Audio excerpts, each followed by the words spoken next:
Stay on with us. We also have another person joining me from People for Animal, Mr. Saurabh Gupta.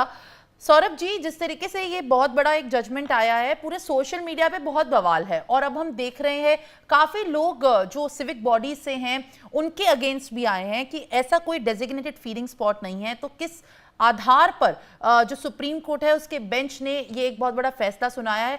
एक तरीके से बहुत गुस्सा देखा जा रहा है, आक्रोश है लोगों में भी, और स्पेशली मानिका गांधी जी ने भी ये वाली बात बोली है कि किस तरीके से ये जो जजमेंट है ये बिल्कुल भी हित में नहीं है. उन लोगों के जो बेजुबानों की रक्षा करना चाहते हैं उनको फीड कर रहे हैं या उनको जगह दे रहे हैं. क्या आपकी राय है जिस तरीके से अभी इस पे बवाल हो रहा है या और आर्ग्यूमेंट्स इस पे आ रही हैं?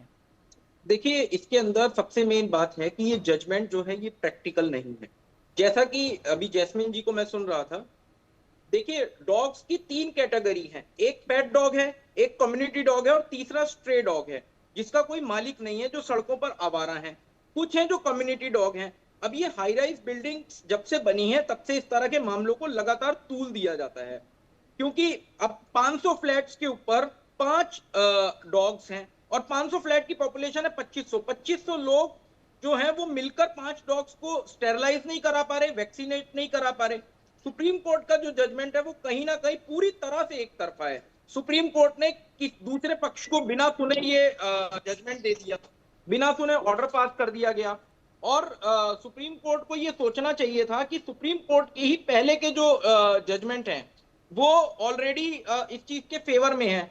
तो आप ये देखिए कि हम किस आदेश को माने. सुप्रीम कोर्ट की डिवीजन बेंच के ही पहले के फैसले थे जो ये कहते थे कि एबीसी रूल को इंप्लीमेंट किया जाए, डॉग शेल्टर्स जो बने उनके अंदर जो डॉग्स एबीसी के लिए लाए जाए उनको तुरंत ही उनकी जगह पर वापस रिलोकेट कर दिया जाए.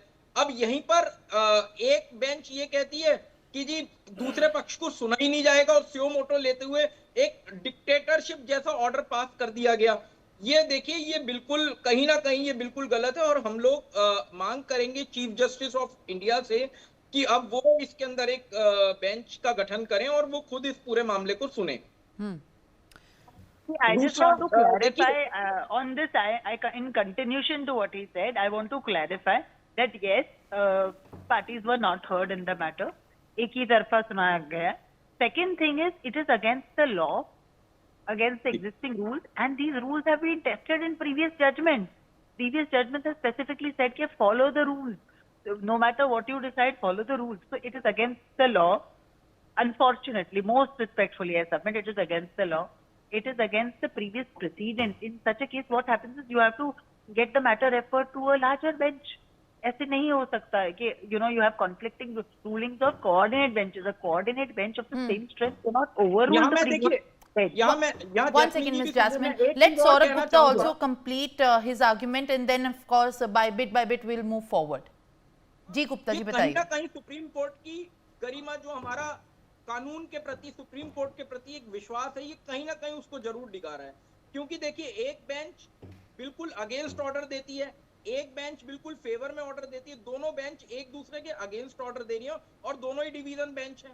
अब आप देखिए कि ये तो वो वाली बात हो गई कि एक व्यक्ति विशेष की सोच जो है वो काम कर रही है. एक व्यक्ति विशेष की अगर सोच कुत्तों के खिलाफ है तो वो स्यो मोटो एक्शन लेते हुए सुप्रीम कोर्ट की बेंच में इसके खिलाफ डिसीजन दें. तो देखिए, ये कहीं ना कहीं तो कानून का, कहीं ना कहीं कानून के साथ ये चीज ठीक नहीं है. ये चीज दोनों बेंच एक दूसरे के खिलाफ डिसीजन दे रही है तो मानेंगी कौन? सिविक बॉडीज भी किसको मानेंगी? All right. On that